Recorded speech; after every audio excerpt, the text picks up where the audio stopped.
Taste the biscuit. Taste the goodness of the biscuit. Taste that honey sauce. Taste the goodness of the biscuit with that honey sauce. What's up, Victoria? It's Victoria, and today we're going to be playing with some newer to me makeup. And I'm going to elaborate on something that I posted on Instagram here. And I also will update you on my skincare. This is like a little bit of like a catch-em-all kind of video. I upgraded my vanity. I have a new set of Alex drawers. I promised you I will do a bedazzling video on those, and that will come when it comes. But I'm gonna bedazzle them, and I'm gonna do it on camera because a lot of you were interested. Let's start with complexion. We'll play with some things that are new, some things you haven't seen me use on camera, some things you have seen me use on camera. Also, a new thing that's happening down here. I got a new tabletop for my vanity, and it is white. I know that I can come off a little bit darker on camera, so hopefully the white table will help. I didn't really think about it when I bought it, but like my room is a lot brighter over here. And I also accidentally got it longer than my last tabletop because it's like just the IKEA countertop situation. It's so much better having having so much space. It's incredible. Have I washed my brushes yet? No. No. When will I get around to that? I literally don't know. How do I get back into washing my brushes? I literally just have to do it. That was a Sisley Blur Expert I just put on my nose. I'm going to use the Merit Primer to try something. So this is the Merit Priming Moisturizer. I've used this before, so it's not news to you. I have no thoughts. Let's talk about some aesthetic things. One, my hair is up really cute. I really like it. I love it, actually. It's very xenon. It's very 90s. It's very early 2000s, like with the butterfly clips and the 4 ponytails. I just live, laugh, love that. Like, it's just giving a whole moment. So I'm feeling that. That feels really nice. This sweater. I have been on the search for like cute, oversized clothing for plus size people. I've been on a hunt, and I've heard of Pop Flex. I've seen some reviews of Pop Flex. I really didn't seek out a plus size person talking about it, but I really liked the idea behind Pop Flex. I work from home and I have cute clothes for going out. The clothes I wear to bum around the house in are not very cute, and that's the clothing I wear the most. And yeah, I can definitely wear my cuter clothing around the house, but a lot of my cuter clothing is not the kind of clothing I want to wear around the house. Not that it's entirely uncomfortable, but it's not something I'm going to sit on the couch or do work in unless I'm doing this work. Like, I put on like cuter clothes for this, but not today. Well, I think it's cute. So I bought a couple of things from Pop Flex. This is like their cloud, like their zip hoodie thing that's their kind of like mainstay popular thing.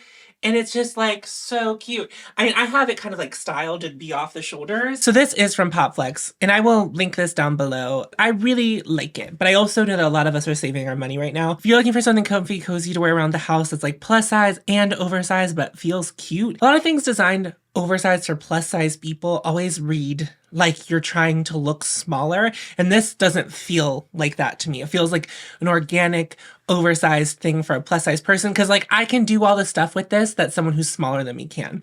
Because a lot of people who are smaller will buy oversized things and kind of do this off the shoulder and like one shoulder situation. And I feel like whenever I try to like buy sizes up, it doesn't like sit on me like that. But this is like a plus size thing made for someone my size, and I really love it. So, and it comes in a bunch of colors. It does like seem that stock goes in and out. So like your color might not be in stock, but I'm certainly gonna consider buying more. I only bought 2 pieces, which their stuff is expensive. I don't know. So far I have found it worth it.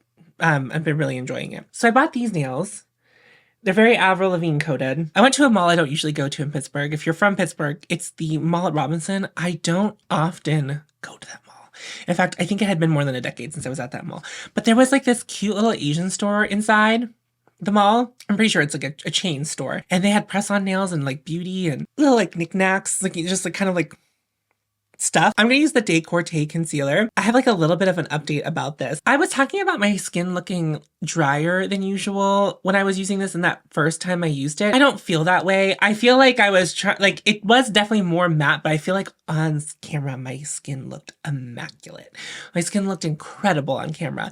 And in person, it also looked really good. I think I sprayed my face with Fix Plus a little bit after I filmed that video. And oh my God, like it really, I don't know. This is changing my mind about concealer palettes. My decluttered makeup from my last declutter, I like went to a couple holiday parties and I just took the makeup with me, and I was like, people who want it and are okay using gently used makeup, take what you want. I don't know if the Sigma concealer survived that. I'll have to look. I found a purpose for color corrector, and I never really found a purpose for the color corrector before, but I was watching Clove Room and they were talking about this NYX concealer stick that they use to cover their facial hair. And sometimes I get really pissed off that my brow stubble is just kind of always there, even if I just shaved it. So I have been taking the orange color corrector in here and just putting that right on top of my brows. And I figured if I still have that Sigma concealer, which I really liked, I just like didn't have a purpose for that darker or more orange side. I now do, because then I could use the one concealer under my eyes just to brighten, and the other one to do a little bit of color correcting on the eyebrow. Perfect. I'm also going to use this for underneath my eyes, but I'm not going to use it as my foundation and like all over my face like I did. I really like this. I've used it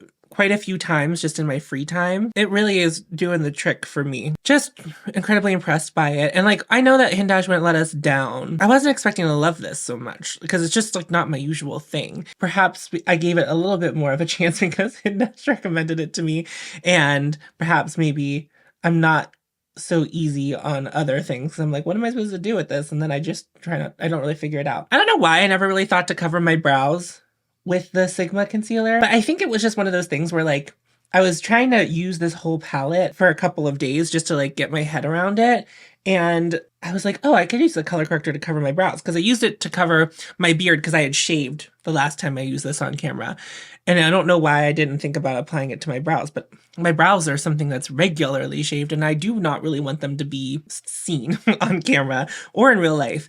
So yeah, I have still been really loving this. If you are like needing a new concealer and you'll use something like this, it could be a potential thing to like seek out. But like, honestly, like, I ordered it from YesStyle. Decorte doesn't sell this in the US very easily for you to get if you are someone in the US. And it only comes in like, I think 4 shades. It's like 0, 1, 2, and 3. If that's something that you will use, if that's something that you could seek out and want to try, maybe. But like, again, I don't think you need to go out of your way to try it. It is very, very nice. For foundation, I've been meaning to use this on camera. I've been wearing it on camera, but I haven't applied it on camera yet. And I got this in PR over like the holiday season. It's from CoverGirl, and it's the CoverGirl Clean Invisible Foundation. And I have the shade 103 Light Ivory. I think I've said this before, CoverGirl just will like send PR sometimes. And this time they did not send me the full range, thank God. They sent me the 3 lightest shades. So they must have done enough research on me to know what shade I am and what shade I might need. Appreciate that. Thank you for doing that, CoverGirl. I don't know who's watching or who's sending me what. And they don't always send me every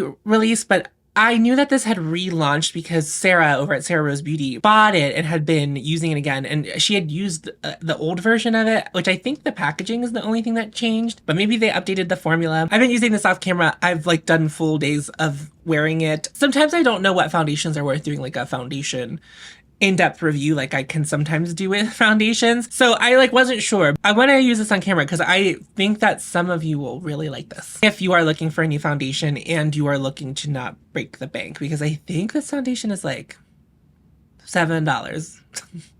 I might be wrong. I'll correct myself on screen if I was wrong about that. This foundation is quite lovely, and I think it's actually kind of luxe, but I don't think it's a perfect foundation for me. This foundation has done that thing where it looks really wet on my skin, specifically the high points of my cheeks. It just looks like really glossy there. My friends who have very dry skin and are looking for moisture, this might be one to consider checking out. I still like the way it wears on me, and it wears really beautifully. It wears all day on me. So it's not like I'm having wear issues. It's more of like a finish thing. Like I do like that glow, but I do like it to be a little more, I don't know, not dry looking. And I don't know, like dewy, I guess, wouldn't be the glow that I would consider that I'm looking for. So I'm gonna apply it to half of my face. I'll zoom you in so you can get a little bit closer on it. I think this is a really good shade match for me as well. Before I opened any of them, I did ask Sarah if it oxidized. I texted her and I was like, tell me more about this. I know you like this. And she really came through. It doesn't feel too light. Sometimes I feel like my shade matches when I first put them on look really, really light, but I feel like this one kind of like melts right into my skin. So I put the primer from Merit on because, like I said, this ends up looking dewier, and the Merit primer has like this kind of like matte powdery finish. I was wondering if with that matte powdery finish with this on top of it, if it would rein in the luminosity of it all. And it did, but I still feel like it's super luminous. Like it just has that finish.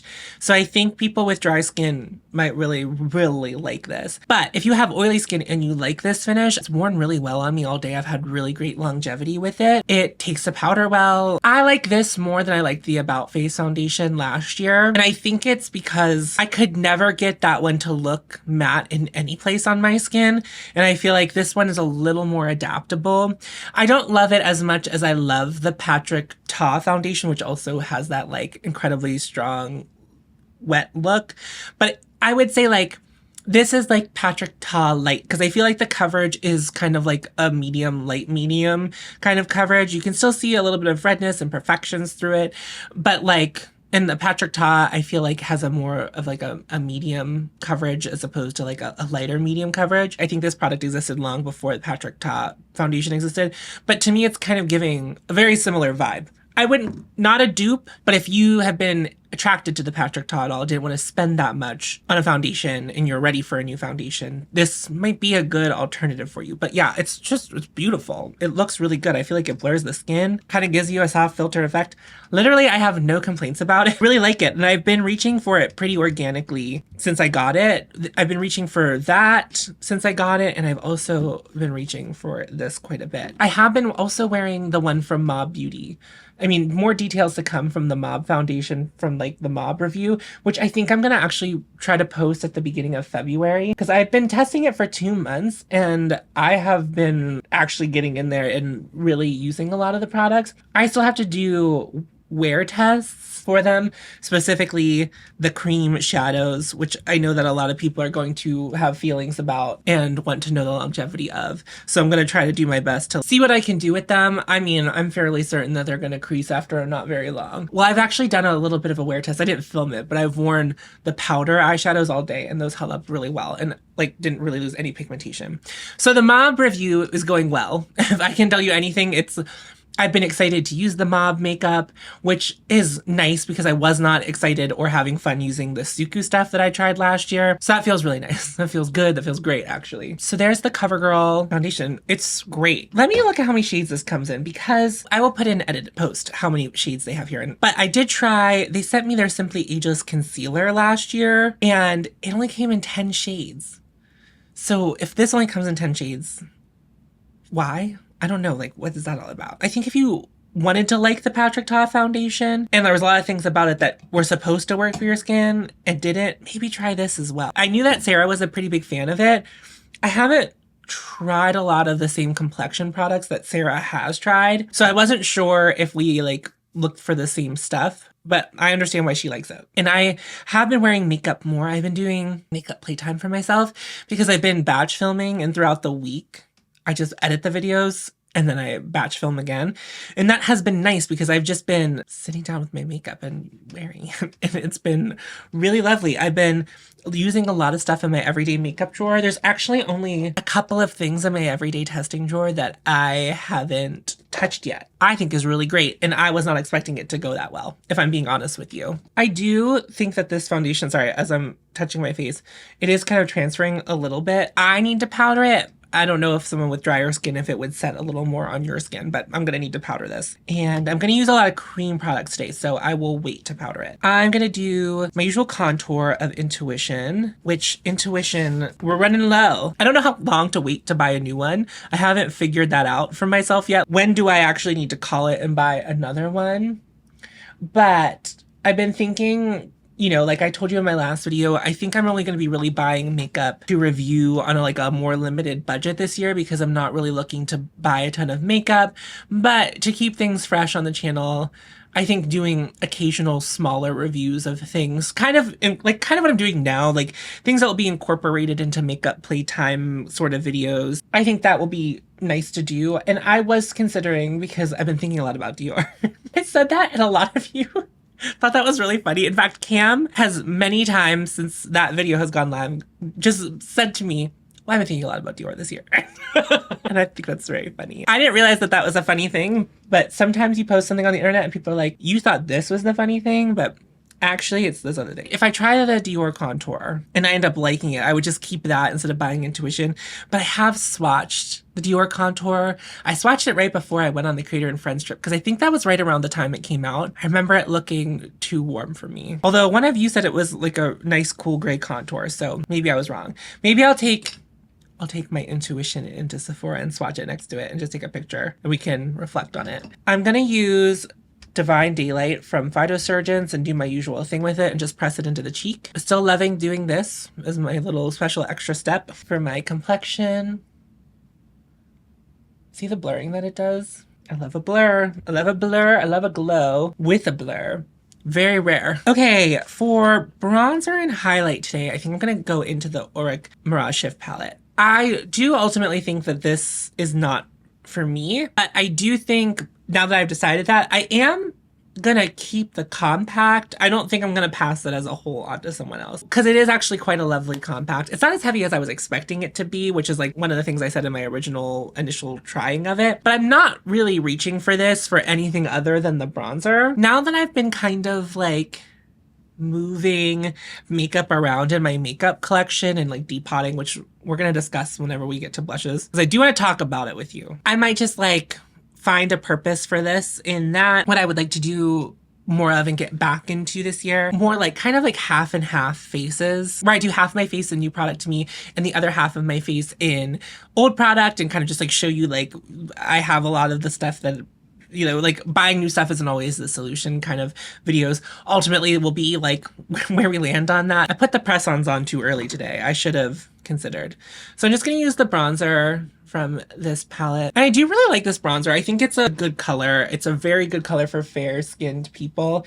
It's pretty seamless. It is just kind of like a couple hairs away from my actual skin tone. Meshes well with the skin, adds a little bit of a bronze. And the kind of bronze that I like, because I feel like really detectable bronze is not my thing. Every time I use this on camera, people are like, I can't see it very well. And I'm like, good. I just wanted to slightly sculpt my face a little bit, add a little bit of warmth to my face. I have had these and I've worn one on camera. I don't know that I've like applied them on camera with you. Merit sent me every shade of the Flush Balm and those went like hotcakes when I've been giving away PR. The Bon Bon, Little Shoo Shoo. Two of the shades that I kept were in their permanent line. So I kept Persimmon, which is like an orangey color, and I also kept Beverly Hills. I think this shade is different than it used to be because I had Beverly Hills at one point and it doesn't look the same to me. And then I kept two of the new shades, Archival and Bespoke. Now Bespoke, if you recall, is something over the holiday season I was like, I really want Bespoke. And they listened. I mean, not directly to me, and they did come out with it in a full size. It was in a trio that they launched this holiday season. And I think that they were probably planning on releasing it in a full size anyway, but they were just kind of like teasing that there probably would be new shades. Archival, they're very similar. So I'm going to show you these two next to each other. So Bespoke is this kind of like very browny pink, and I would say it's like brown first, pink second kind of color. Although it does register a little bit purple on me. It is mauvey. It has a little bit of the grayness to it, but in a way that I find incredibly wearable for people who maybe aren't really into like grayish mauves. It's really beautiful for that. It's funny because I feel like this color, every time I see it swatched on someone's skin tone, does look a little bit different. This formula also is really sheer, kind of like jelly kind of finish. Not to touch, but like in a finish, like it's a very sheer wash of color, which I think makes it wearable across more skin tones. And then I have Archival, and this one I think is more purpley pinky and not as mucky. It's almost like that's like the yucky version of Archival. Very pretty, and I probably am gonna wear Bespoke. But whenever I was swatching them all for a little short that I made, Beverly Hills caught my eye again, because I do feel like Beverly Hills has a bit of like a bruisey quality. That's Persimmon. It's just like a lighter and a little more baby pink. So Bespoke, Archival, and Beverly Hills. I feel like I remember Beverly Hills being a little more like orangey when I had it. Not that it was an orange, but like it read a little bit orangey. Like, I feel like I recall it reading a little orangey. And then I also kept Persimmon because whenever I was swatching them all, it did strike me. And I haven't had an orange blush around in a minute. I've been wearing more of the colors that I used to wear in my makeup playtime recently, like I've been wearing a lot of like orange cheeks and orange lips and green eyes and green and orange on the eyes, which is like something that I used to do a lot of and I haven't really been doing a lot of recently. And persimmon really like sung to me because it's kind of like, I don't know, it's like a burnt orange. Like it has a little bit of like something to it that isn't just a straight orange, which if I'm gonna wear an orange, I'm gonna want it to feel special, and I feel like that one does. But I think we'll wear Bespoke today. In my wearings of Bespoke and Archival, they have looked very similar to me on my face. It's weird because I feel like they look pretty different in those swatches. So here's Bespoke. I'm gonna apply it onto my cheek with a brush. So I think in this sheer wash of it, and this is like normally the level at which I wear a blush, like I don't like a very heavy concentration of it. I'm gonna apply more to like show it to you, but I feel like it does need to be built up to see and feel that brownie quality that it kind of has. Otherwise, I think it reads more just like a more straightforward pinky color. I keep focusing it back here because I don't want it too dark on the front parts of my cheek. But it does have that beautiful bruisey quality, which is something that I really enjoy. I really like that bruisey quality to come from like a little bit of a grayness. And I do feel like the bruisiness quality in this isn't coming from like gray.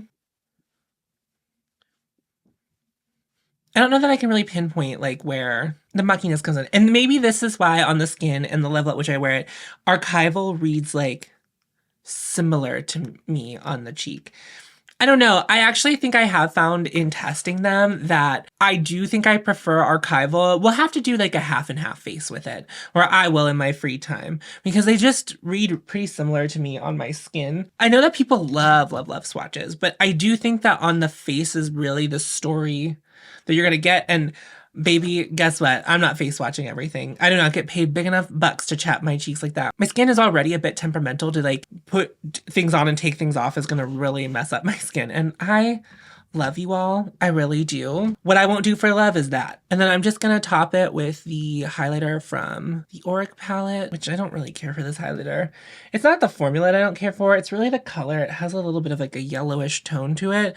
And it's not even that pronounced, but I see it. I would prefer this to read a little more neutral. It does make sense because I feel like the bronzer in here is a little more like yellow olivey leaning. Before we jump off blushes, I want to talk about depotting and why I'm not going to make depotting content. And that's probably what the title of this video is, but also was a backdoor pilot for so many things. As you may or may not know, I have been on a bit of a depotting journey, and I'm starting with my blushes and my face products. So actually, I think that my face products are a really good place to start with this. I use a lot of powders in my makeup looks, and a lot of them are pressed. Some things I use every time I do my makeup.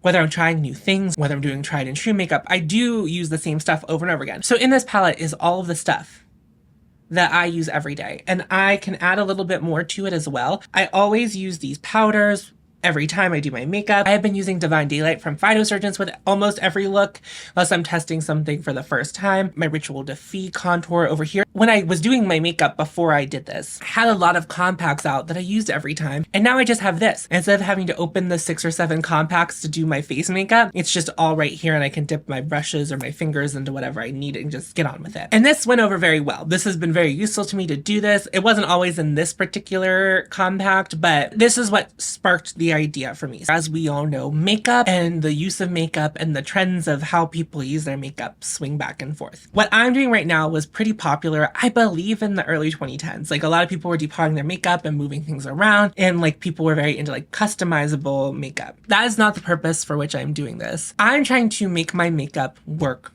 for me. And what I have learned is that even when attempting to use makeup that I don't use very often, I still reach for the makeup that I most recently used. For example, last year and still this year, I'm trying to pan the blush Inner Glow from Kjaer Weis. What would happen is kind of by default, I was just using that blush with almost every look. When I, even on camera, off camera, I was kind of like defaulting to that blush. And there were a lot of other blushes in my makeup collection that would work for those looks. And I know I was trying to like pan as much as I could of Inner Glow, but also that shouldn't stop me from loving my makeup collection. My brain has a recency bias, not necessarily a recency bias of like newness, like, you know, these blushes from Merit are my newest blushes to me. Recency bias is in which I would really only use the same couple of products over and over again because that was just like what I was using. And it wasn't really because I didn't want to use the other things. It was just like, oh yeah, that's the one I just used. I'm going to use that again. And so I'm trying depotting my blushes and putting them all in here.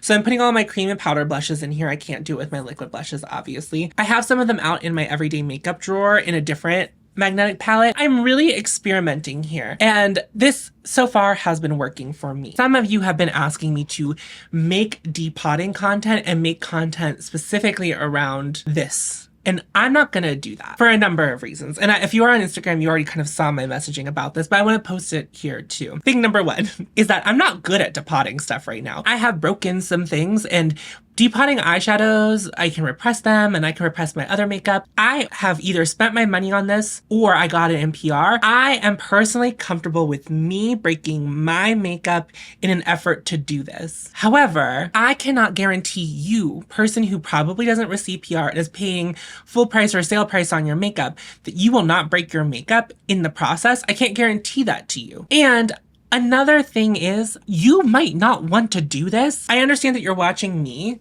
and you're like, oh, that might be a good idea for me to try. But you really need to think about it before you start doing it.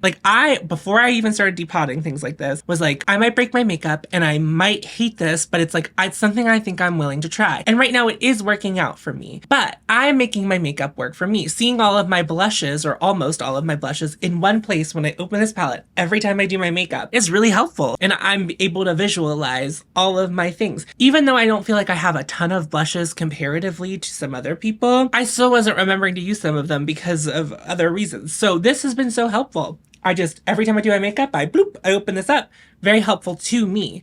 But I thought a lot about it, and I thought this might be a way to fix that problem. Now, after I say all of this, you might still think to yourself and want to depot and do this kind of thing.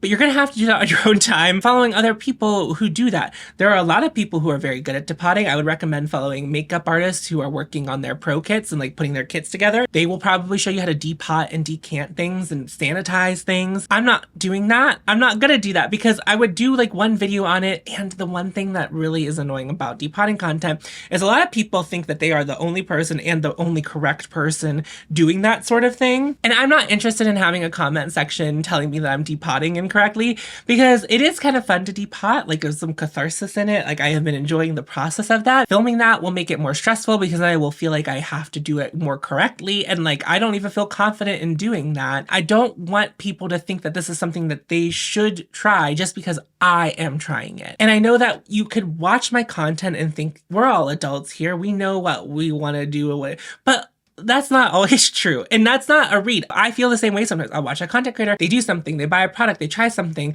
where I know in my heart of hearts, if I think 4 more seconds about it, I'd be like, oh no, I don't want to try that. I don't want to do that. I don't want that. And to depot your makeup, that's a commitment. These are now all out of their compacts, and I'm going to have to live with these products the way that I have them right now until they are gone or they go off. One of those two things is going to happen before my time ends with them. They're not going back in their compacts. Now, I did save a couple of the compacts, and I'm going to make them magnetic so I could, in theory, put them back in whenever I feel like it. Or if I get to the point where maybe I decided to clutter them, hopefully I can pass them on in a condition that makes them feel like they're special and in their original packaging. Some of the compacts I had to bust completely and couldn't put back together in the process of depotting this. So there's no going back. If you want to do it, great. I want you to do that if you have really considered it. And I have really considered it, and I've really considered the consequences of it. And I also wasn't sure that this was going to work for me, and it has been working for me. But when I posted this warning on Instagram, a lot of people came into my DMs and they were like, thank you for saying that you might not like this, or this might not be for you, and to really consider it, because in the past they had watched other influencers and they thought, oh, that's the way to go. Depotting and rearranging them as singles is really going to be the way to go, and that's going to be what's best for me. And they found out that they didn't like it, and they had depotted a bunch of stuff, and that makeup can't go back. It's just something to consider. I'm not making content around this. That is the way my blushes are living right now. They are living this way. They are living as depotted products. But that doesn't mean I need to like make a video about it or show you how to do that. Like I said, there are a lot of people who depot and do that kind of thing, and I think have been doing it a lot longer than me and will know a better way to do it than I will. And I encourage you to look that up if this is what you're looking to do. Think about this. If the only reason you would depot stuff and want to do this is if I made content showing you how to do it, if I make content show you how to do it, and you're not willing to look for other content to figure out how to do this, then you probably don't want to do it. Because I feel like the only reason you would want to do it is because I'm doing it or I'm showing you. I am specifically me. I'm the one who's showing you how to do it. You probably don't want to do it. I had to look to figure out how to depot some of these things and, you know, take the gamble, and I did. And it has been worth it for me. If you are into it, I encourage you to figure out how to do it yourself. It's just, I'm not going to be that resource because I just am not. I'm sorry. Let's move along to eyes. I am going to show you this. I'm not going to swatch this on my hand because I'm wearing my new sweatshirt and I'm going to wear it a couple more times before I decide to wash it. I don't want to have sparkle all over it, and this is an incredibly sparkly product. This is from Ulta, and it is the Ulta Glitter Cream Eyeshadow in the shade Chillin. I bought this because I thought it could potentially be a drugstore dupe the vibe of Skin of a Killer, and I actually do think it's pretty close, but it is a liquid eyeshadow. It says cream, but it's a liquid eyeshadow. I don't know why it says cream. Okay, well, one, I don't know what's going on with Skin of a Killer. Bella Beauté Bar has been teasing on their Instagram something. I know a little bit more than that, and I'm not going to tell you because it's not my business to be telling you because they haven't said anything. Something could be happening with Skin of a Killer, but they had teased that, but I know a little bit more than that. But Skin of a Killer, kind of expensive, and many people in the United States have Ultas near them, and this is Ulta brand, and I think they do a lot of sales. I'm not an Ulta girly, I don't know all of those things, but whenever I saw this, I was like, oh yes. But the only thing that's really different about this and Skin of a Killer is that this is a little bit green, which is something that I'm finding in a lot of cosmetics, is that they're a little bit green. If you look on Ulta's website, they describe this as a straight silver, and I think even in the container, that's not silver. There's just a little bit of something to it. I'm gonna put that on my eyes. I am gonna start with the Victoria Beckham eyeshadow sticks just to add a little bit of depth. Lucky for all of us, I have already tested this product off camera, and I can show you a better way to apply it than the way I started. In fact, the first time I ever applied it was on a scrapped video. December really threw me a curveball in the way that, like, it said depression. Here you go. I have not ever in my life felt like crawling out of a seasonal depression episode to be so hard, but it really was. And I am really trying to keep a positive attitude. It is very hard right now with everything, with literally everything going on in the world. LA's on fire. There's just like, you know, like, just like everything's going on. And I'm like, I got to, because I literally will not be able to function if I do not think that things are going to be better at some point. Because I have been operating, moving through the space called life, really living as if I'm just waiting for the end of something. And I don't know the end of what. When I try to imagine myself here next year, I can't, but not like in like a subtle way, but like I could not visualize myself here next year. And that's a scary thing to visualize, especially if you're not feeling, you know, a certain way about yourself and trying to take action. That's not what I mean. It's not like that, but it's just like, I would sit and be like, I cannot see myself next year. And that doesn't feel good. Hate that. I have been just kind of like doing positive affirmations. Cam has recently done some content. It's just being like, really try to like fake loving yourself until you start feeling it. It has been helpful. I'm not like 100% there. I don't think that's going to do all of the work, but it has been helpful. I feel not so much in despair anymore, which is good because I feel like I can like show up. I feel like I haven't, and I don't mean like online. I mean, just like I haven't been like present in real life recently. Hopefully, if I continue, and I don't want to call it delusion, if I continue on this road of self-love or trying to have self-love and trying to give myself grace, but not too much grace to like then circle all the way back to like deep sadness. Because there is like, you can do it too much, like give yourself grace and then kind of come back and be like, and now I've given myself the grace to just not live. I'm not trying to navigate the space, not living a life. Okay, let's zoom you in. So sorry, got a little too real there. This is how much gloopy product comes out whenever you just pull it out. I actually just put it on my mixing palette where I put my foundation, and I'm just gonna pick up very little on my brush and sweep it on. And as you can see, that's one layer. It can get really sparkly if you want to. I am going to build it up. I also wanted to show you how sheer it can be, how adaptable it can be. I just would not recommend swiping this product specifically right on your eye, which is certainly annoying if you're looking for like something with a lot of ease of use. I don't think that this has that capability of looking really beautiful if you just gloop it on, because it applies too much and it doesn't look really good. I think a slow build for this product is certainly the better way to go. But I'm just gonna kind of bounce back and forth. I'm gonna pick up more product and layer it on top very gently, because it kind of does this thing if you apply too much of it where it kind of looks like alligator scales. I think a lot of us know what I'm talking about, like where if you like, I don't know, too much of the product builds up and starts drying.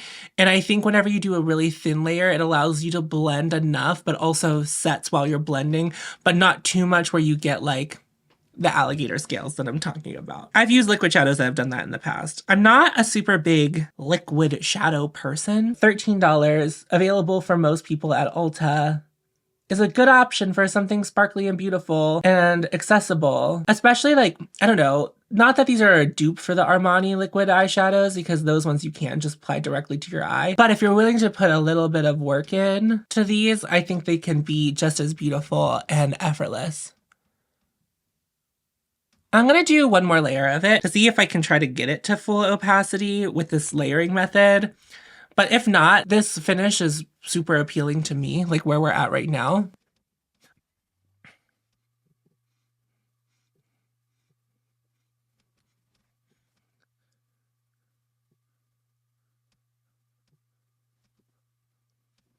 Look how beautiful that is. And this is not exclusive to my experience with this eyeshadow, this particular liquid eyeshadow. If I apply a thick layer, like if I were to apply it directly from the doe foot onto my eyes and it's that really thick layer, it does have that slightly burny sensation on my eyelid. And I find that that just happens to me when I'm using liquid shadows. I tried kimchi liquid shadows way back in the day. I don't even know if that video is still on my channel. I might have taken that down. But like way back in the day, I tried some kimchi chic and there were like sparkle eyeshadows, and I tried one of those and it sure made my eyes feel burny. And my eyes didn't have a reaction to it other than the sensation, but like sometimes the sensation's enough. I'm gonna do sparkle cam. I need to go get my phone. It's charging in a different place. Look at it. So pretty. It looks much less green in this thin application than it does in a thicker application. You know what I'll do? In post, I'll do a thick swatch of it so you can see at its full opacity when I'm not wearing clothes that I don't want to get glitter all over, which happens sometimes. Look at that. So gorgeous.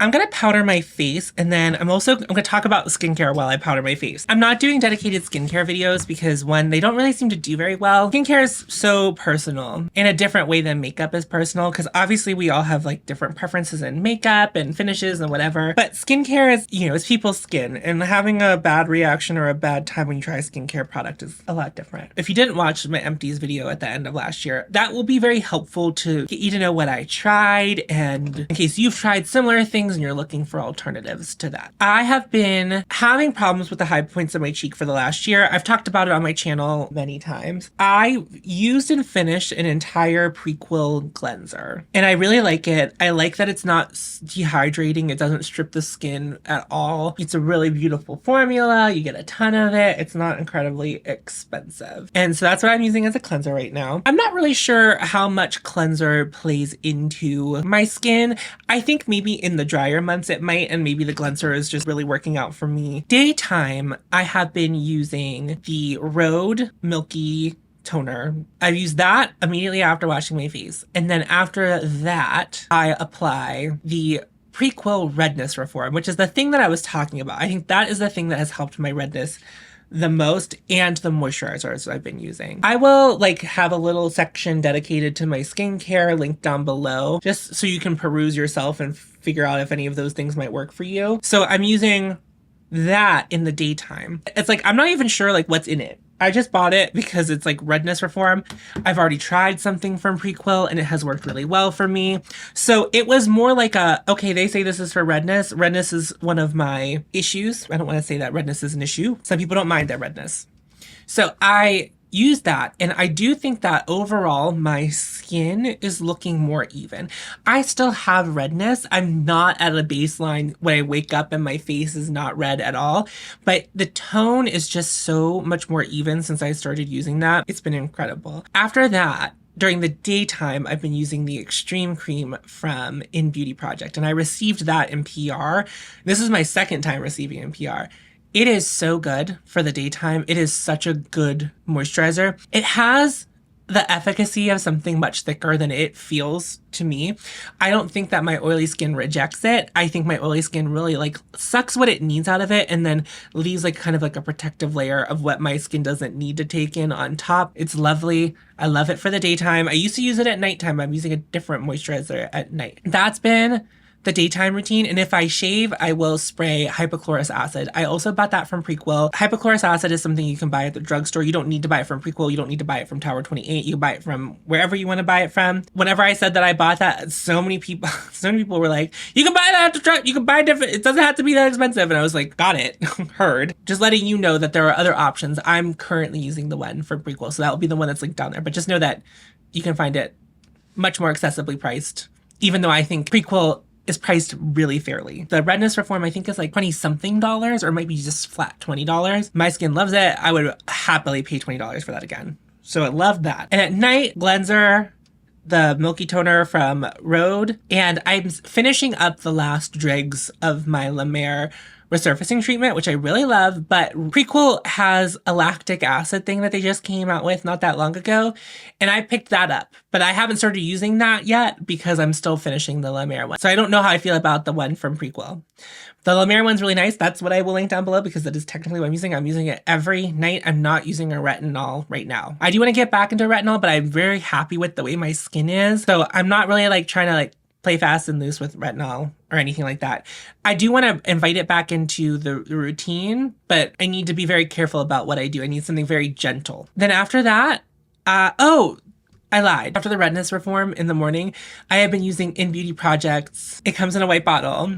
It's like whatever thing that they release that's like the vegan alternative to snail mucin. After I apply the redness thing, I apply that, a pump of that before I apply the moisturizer. I also use that after I use the La Mer, and then nighttime moisturizer, I've been using the DeSkin.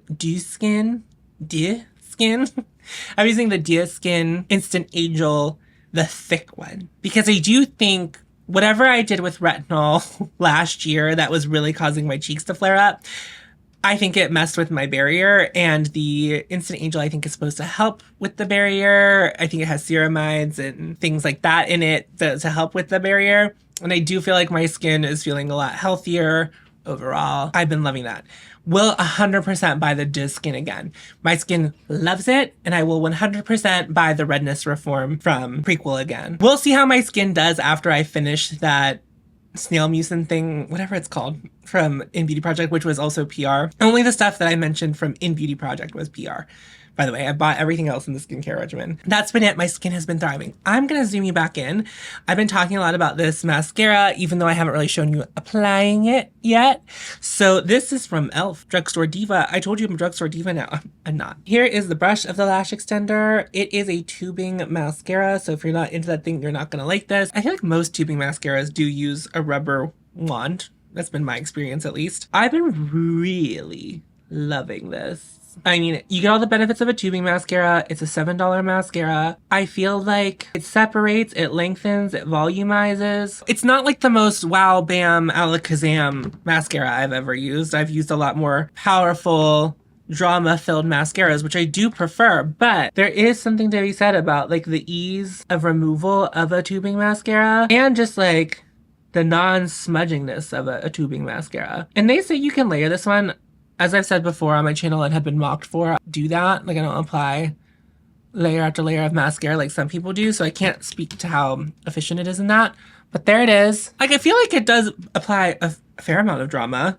Like, it's not nothing, right? It definitely does something to the lashes. Like, I don't know. I feel like I don't often get super excited about mascara, but like this is one of those ones where I'm like, it's $7. It's doing everything I want a mascara to do. Why pay more? I don't always feel that way, but I feel like mascara being one of those things that you purchase a lot or should be repurchasing with relative regularity because of where it goes. I don't know. I don't abide by the expiration date of everything I use, of course, but mascara, I sure do. Gorgeous, stunning. And then for a lip product, I don't have really anything new. This is a pretty soft look with the way I did the eyeshadow. I didn't do too much on the cheek either. So I think I'm going to keep it pretty simple for the lips. This hasn't gotten a ton of airtime, even though I love it. This is from Armani. It's the Prismaglass it's the shade 07, which I believe is called like Nude Glow. And like normally I would use a lip liner, but I'm going to keep it all very soft. I forgot my hair was pulled up. I just tried to like rub my fingers through my hair and that didn't go very well. Anyway, that's the end of the video. Thank you so much for watching. I hope you enjoyed it. If you are new to my channel and you just watched this one, I'm sure that was like a lot to take on. But the focus of my channel has always kind of been and will be going throughout the rest of this year is to love my makeup collection first and foremost before making any purchases and to encourage you to do the same. A lot of the time whenever we're interested in a makeup product, it's because it's something that we already like, and if we already like that kind of thing, we probably already have it in our makeup collection. So I always encourage you to look to your makeup collection first before making any purchase. So if you're into that kind of content or looking for that kind of content, I would love for you to hit the subscribe button. While you're down there, make sure you hit the like button too. Liking, commenting, and sharing my content is the best way to support me or any other content creator. But if you would like to take it a step further, I have channel members and Patreon. I do an additional video over there every month for them. And yeah, it's a kind of pay what you want, do what you want, if you want to, but there's no pressure to join my Patreon or channel memberships. I'm so happy that you are here. I know that money is tight. I know that's lots going on in the world and your money might need to be elsewhere at this time. So make sure you're spending it where you need to. In the comments, I will have a link to help people in Los Angeles and all of the fires that have been happening out there. I will also have a link to PCRF, which is the Palestinian Children's Relief Fund. So if you can help either of those or all of those, please do. That would definitely take a priority to me if you have additional funds. And that's it. That's the end of the video. Thank you so much for watching. I will have everything that I talked about in today's video linked down below. The skincare, the sweatshirt that I'm wearing, which I don't always link my fashion. Try to use what you have first, but if you were looking, I will link it down there. And then, you know, the makeup, all that, it'll all be linked down there if you want to just like take the time to like look at it visually, not on your video screen. And that's it. Remember to follow your hope and you'll find me. And I'll see you in a video very soon. Go forth, tits out.